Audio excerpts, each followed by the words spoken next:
हम बाबा साहब अम्बेडकर की जन्म जयंती वर्ष का इस कार्यक्रम से प्रारंभ कर रहे हैं।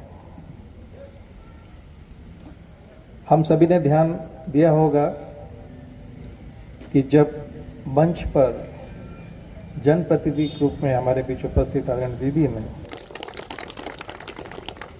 और यही समग्र दृष्टि है जो हम सबको चाहिए। शायद इसका प्रारंभ मैं करना चाहूँगा कि हाल ही में मैं अमेरिका था, जहाँ बाबा साहब अम्बेडकर ने कोलंबिया यूनिवर्सिटी में अर्थशास्त्र का अध्ययन किया, डॉक्टरेट उपाधि ली। वहाँ मैं प्रोफेसर अनुपमा राव से मिला और उनसे बात की, तो साथ में एक डेलीगेशन भी आया हुआ था और डेलीगेशन देखना चाहता था कि बाबा साहब अम्बेडकर ने कहाँ पर पढ़ाई करी, कहाँ पे ग्रंथालय, हॉस्टल्स वगैरह सब देखना चाह रहे थे। तो बार बार जिक्र आ रहा था वहाँ पर कि डॉक्टर भीमराव अम्बेडकर जब यहाँ आए थे तो उनके स्मृति चिन्ह कहाँ कहाँ हैं।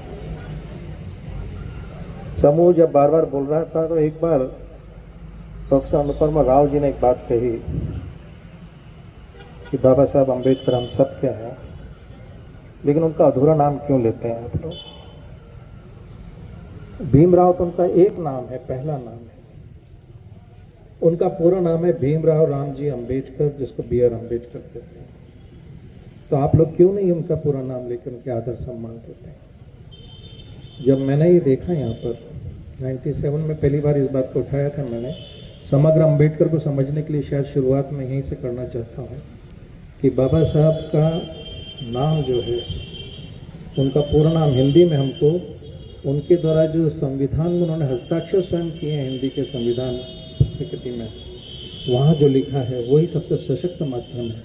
तो बाबा साहब अम्बेडकर का हम देखेंगे बहुत सारे संस्थान हैं, बहुत सारी जगह हैं जहाँ पर B.R. अम्बेडकर को भीमराव अम्बेडकर कह के हमने संक्षिप्त कर दिया है।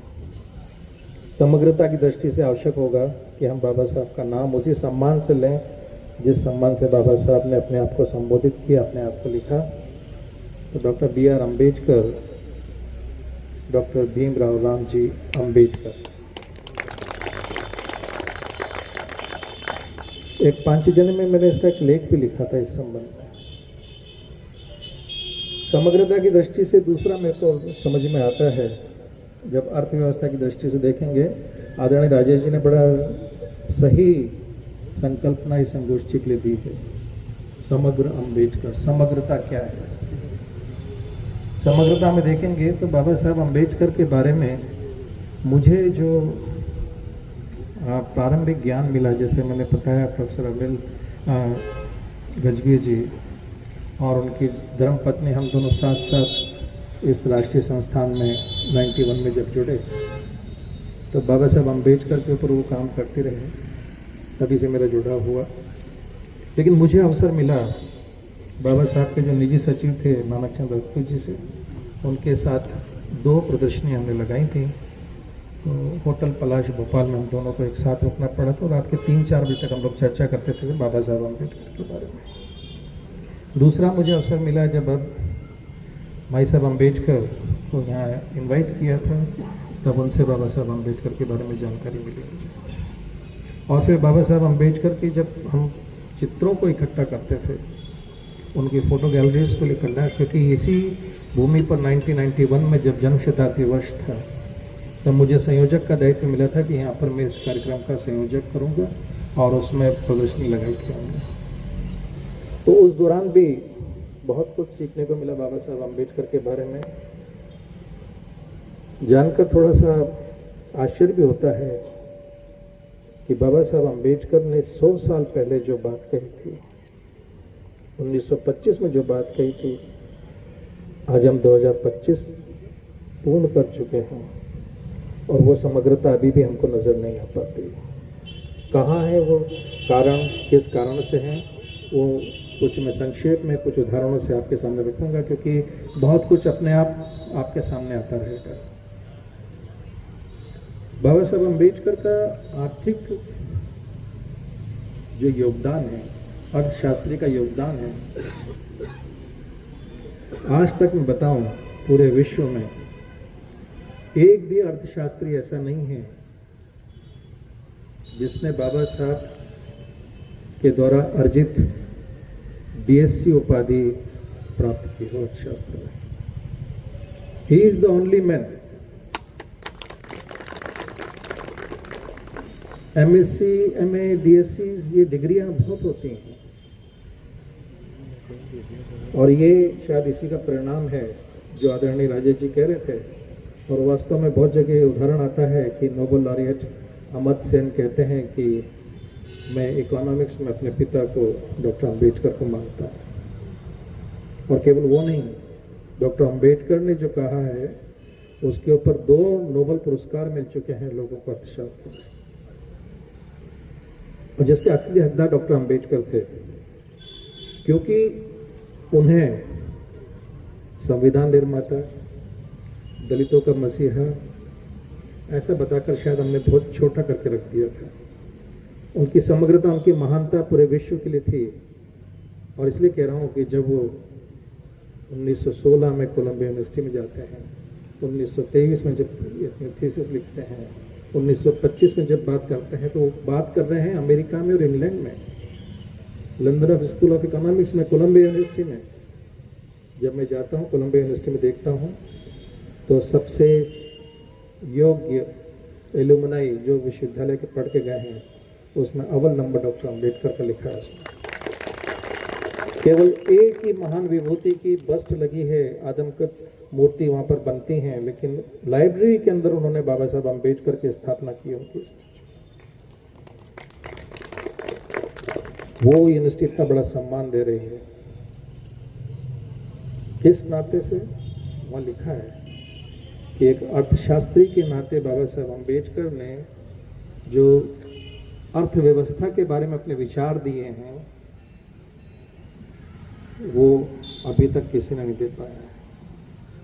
वो क्या है विचार उनके ऊपर थोड़ा सा मैं प्रकाश डालूंगा तो शायद हमको मालूम पड़ जाए, लेकिन हमारा कॉमन जो सामान्य हमारा नॉलेज रहता है उसकी मैं बात करता हूँ। पहले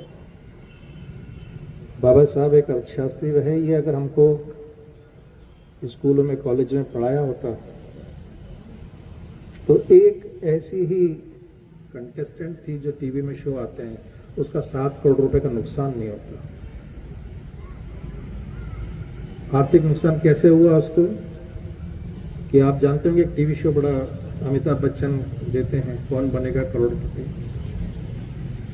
उसमें एक हिमांगी नाम की एक कंटेस्टेंट थी, शिक्षिका है वो 1 करोड़ का सवाल जीत गई और 7 करोड़ का सवाल आया कि बाबा साहब अंबेडकर के द्वारा डॉक्टरेट लिखी गई जो थीसिस थी वो क्या थी। अब उन्होंने इतने कठिन कठिन सवालों के उत्तर दिए थे, लेकिन यहाँ पर आकर उनको कंफ्यूजन हो गया और उन्होंने गेम को क्विट कर दिया। मतलब 7 करोड़ से सीधे वो 1 करोड़ पर आ गए। और सिंपल सा था प्रश्न कि बाबा साहब का अर्थशास्त्र के बारे में ज्ञान हमारे विद्यालयों में, महाविद्यालयों में नहीं ला पाए। अगर वो आज रहा होता तो उनको तो करोड़पति बनती, लेकिन ये नदी लिंक की जो परियोजना हमने अभी चालू की है, ये शायद हम उस समय कर लिए होते। 1945 में बाबा साहब अंबेडकर की जब बात कर रहे थे, और विरोधाभास भी देखिए समग्रता का बाबा साहब अंबेडकर को समझने का। जब पहली बार मैंने बाबा साहब अंबेडकर के जल नीति पर विचार पढ़ने में आए मेरे को, तो मैंने पहला आर्टिकल लिखा 1995 में। तब सब लोगों का कहना था कि बाबा साहब ने तो ऐसा कभी कहा ही नहीं होगा पर्यावरण के बारे में, उनकी जल नीति के बारे में तो ऐसा कहा ही नहीं होगा। लेकिन आज हम सब जानते हैं, प्रोफेसर सुखदेव थोराट ने बहुत बड़ा प्रोजेक्ट किया, प्रोफेसर अनिल गजवी जानते हैं आज कितनी किताबें वॉल्यूम्स में लिखा जा चुका है कि जल नीति पर बाबा साहब अंबेडकर के विचार कितने उचित थे। और आज प्रदेशों के बीच में जो अर्थव्यवस्था गड़बड़ाई है नदियों के जल बंटवारे को लेकर, चाहे नर्मदा नदी विवाद हो, कावेरी विवाद हो, उनको अगर आप देखेंगे तो बाबा साहब अंबेडकर ने 1945 में कह दिया था। और कितना सटीक अर्थव्यवस्था के लिए उन्होंने बनाया था। उनका मानना था, अगर आप देखें वॉल्यूम 10 है, वॉल्यूम 10वां वॉल्यूम का 222वां पेज पे बड़ा स्पष्ट लिखते हैं बाबा साहब अम्बेडकर कि जिस प्रकार से हमारी रेलवेज हैं, वैसे ही हमारी इकोनॉमिकली हमको वाटरवेज को ट्रीट करना चाहिए।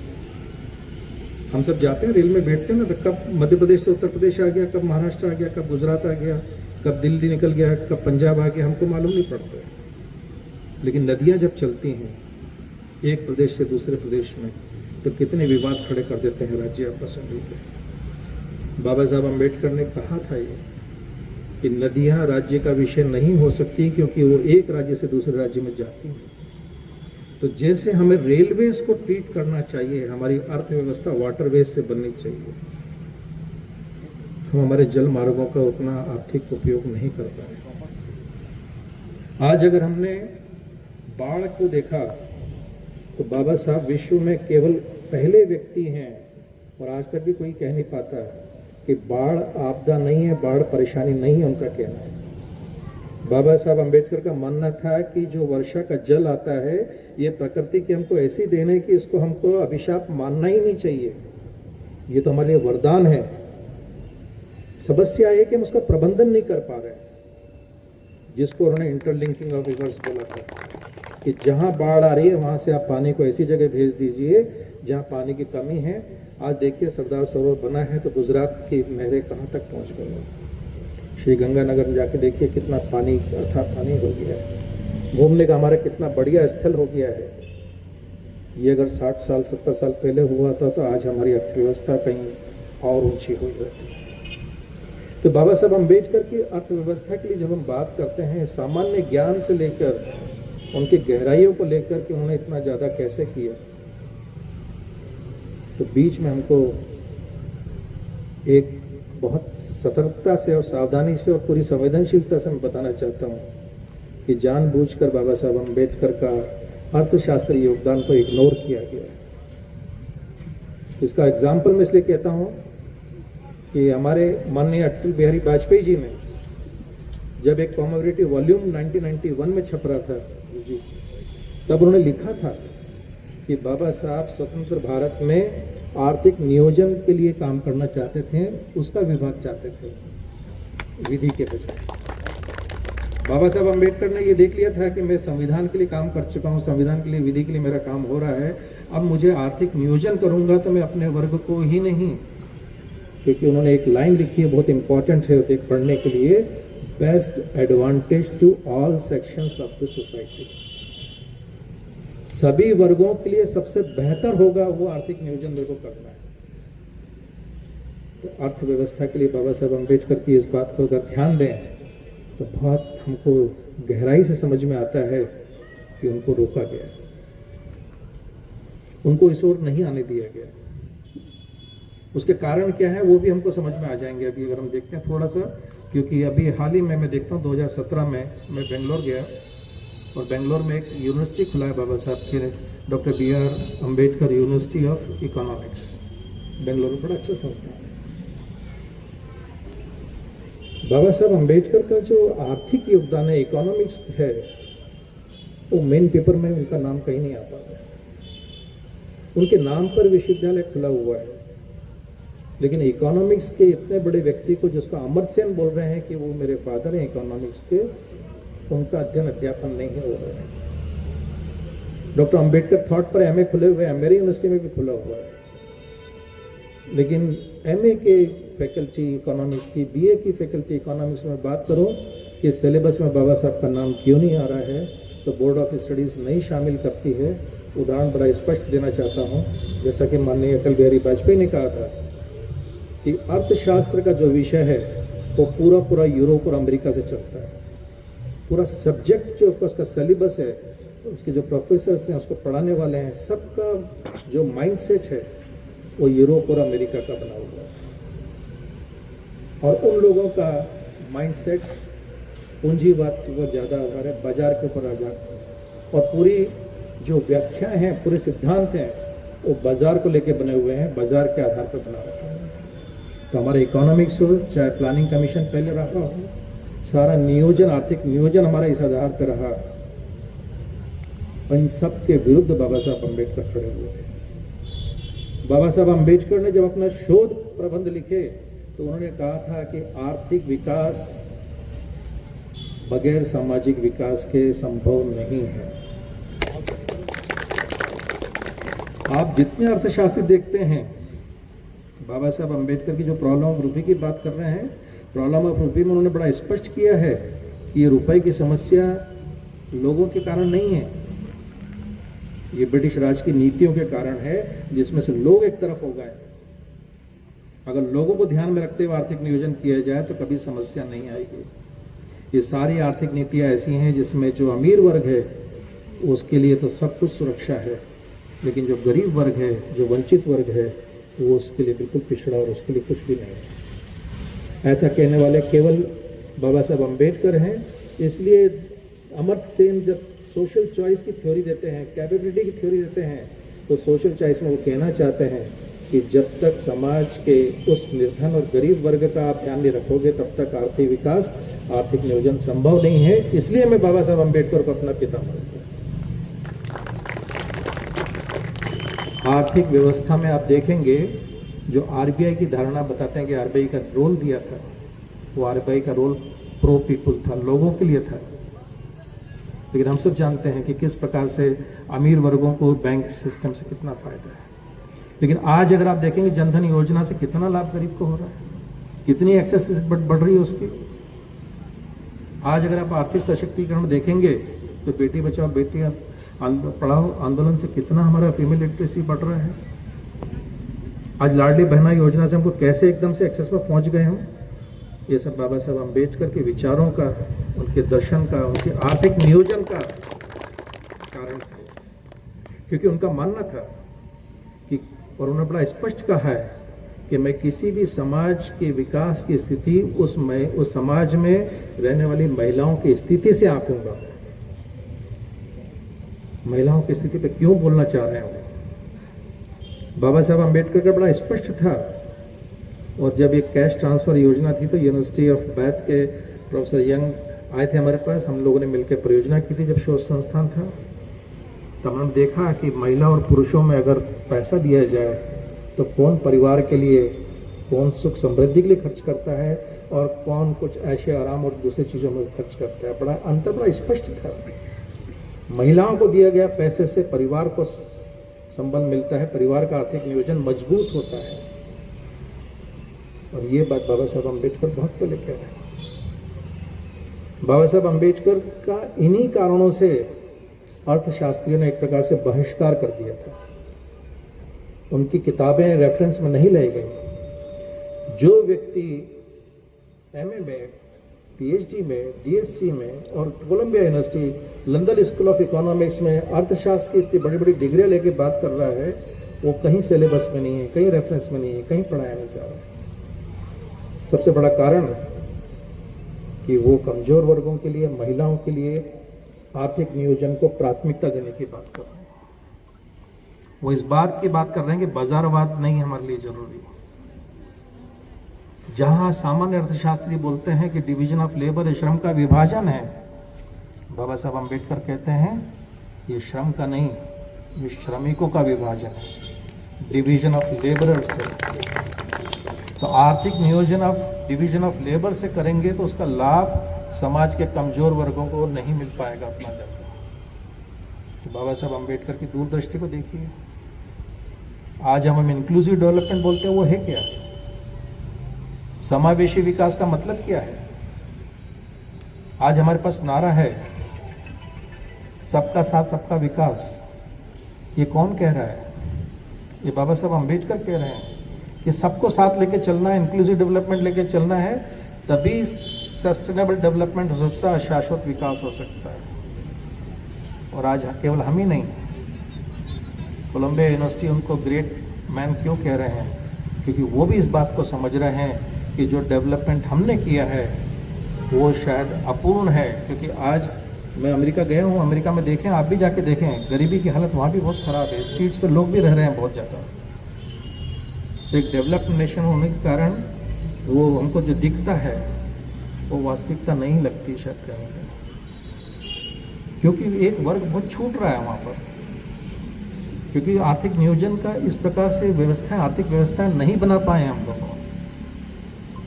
तो उस आर्थिक व्यवस्था, आर्थिक नियोजन के लिए बहुत आवश्यकता था। आज बाबा साहब अम्बेडकर का आप देखेंगे विचार एवं दर्शन को, क्योंकि मैं जब बाबा साहब अम्बेडकर को, क्योंकि मैं खुद बोलता अर्थशास्त्री नहीं हूँ, लेकिन मैंने बाबा साहब अम्बेडकर को विगत 35 वर्षों से पढ़ा रहा हूँ। रिसर्च मेथोलॉजी में उनके देखता हूँ किस प्रकार से उनके अध्ययनों को उन्होंने आगे बढ़ाया है। बाबा साहब अम्बेडकर का आर्थिक नियोजन का एक बहुत बड़ा मूल आधार है जो अभी तक छूटा हुआ है और अभी तक हमको उसको प्लानिंग पे बात करना पड़ेगी। और समग्र अम्बेडकर अगर कहीं से आ सकते हैं तो यहीं से आएंगे कि उन्होंने कहा था कि भारत कृषि प्रधान देश है और जब तक कृषि को हम जैसा उद्योग है वैसा नहीं बना देते तब तक हमको फ़ायदा नहीं मिलेगा, क्योंकि हमारी जोतें हैं बहुत छोटी हैं, उसकी प्रोडक्टिविटी बहुत कम है। ये 100 साल पहले जो व्यक्ति कह रहे हैं, वो महामानव जो कह रहा है, वो सही में हमने अभी एक ILO के साथ प्रोजेक्ट किया, वहाँ निकल के आ रहा है। जैसे जैसे जनसंख्या बढ़ रही है, परिवार अलग अलग हो रहे हैं, वैसे वैसे ज़मीन छोटी होती चली जा रही है। और बाबा साहब अम्बेडकर का कहना था कि ज़मीन की सहकारिता बहुत ज़रूरी है, ज़मीन को कंसोलिडेट करना बहुत ज़रूरी है। अगर खेती करना है तो केवल खेती से, फसल उत्पादन से काम नहीं चलेगा। बाबा साहब अम्बेडकर का कहना था कि इसमें वैल्यू एडिशन करना पड़ेगा, मतलब जो फसल है उसको किसान ही उसको इस रूप में बनाए कि वो सीधे मार्केट भेज सकेगा, तो शायद उसको ज़्यादा फायदा मिलेगा। आज जिसको हम एग्रो इंडस्ट्री बोल रहे हैं, वो बाबा साहब अम्बेडकर 100 साल पहले बताते हैं। तो इतना वर्ष क्यों लग रहा है हमको बाबा साहब अम्बेडकर को, उनके विचार दर्शन को समझने के लिए? ये हमारे लिए चिंतन का विषय है। और उसका मूल कारण है कि जो आर्थिक नियोजन की हमारी नीतियां हैं, आर्थिक नियोजन में जो अभी तक हमने प्रणाली अपनाई है उसको रातों रात तो नहीं बदल सकते, लेकिन हमने जैसे ही इसमें बदलाव लाना चालू करा है वैसे ही हमको परिणाम सामने आने लगे हमारे। वैसे ही हम तेज़ी से विश्व में फिर से वो 5 ट्रिलियन 7 ट्रिलियन इकोनॉमी के रूप में एकदम से आ जाएंगे सामने, क्योंकि आज इतना विरोधाभास है पूरे विश्व में, इतना संकट है, इतना युद्ध चल रहे हैं, उसके बावजूद भी आप और हम यहाँ बड़ा शांति से बैठे हुए संगोष्ठी कर रहे हैं। उसका एक ही हल है, उसका एक ही परिणाम है कि आज हमारी नीतियाँ बाबा साहब अम्बेडकर के विचार दर्शन पर आधारित हैं। आज हमें ये मालूम पड़ रहा है कि किस तरह से हमारी पूरे विश्व में प्रोग्रेसिव इकोनॉमी है। कोई देश इतना तरक्की नहीं कर रहा तेजी से, क्योंकि लोगों तक अगर पहुंच बनाएंगे, लोगों तक अगर हम जा पाएंगे तो समग्र अम्बेडकर सामने आएंगे और समग्र अम्बेडकर ही शाश्वत विकास का हमको दर्शन और मार्ग दिखा सकते हैं। मैं सभी आदरणीय सबसे ये आग्रह करूंगा कि बाबा साहब अम्बेडकर का एक ही नारा समग्र अम्बेडकर का स्वरूप बना देता है। शिक्षित बनो, संगठित रहो और संघर्ष करो। आज अगर समग्र अम्बेडकर है तो इस नारे में समाहित है वो। आज हम शिक्षित नहीं हैं, अशिक्षित है, जैसा कि वो शिक्षिका 7 करोड़ रुपए हार गई, क्योंकि शिक्षा केवल डिग्री लेना नहीं है,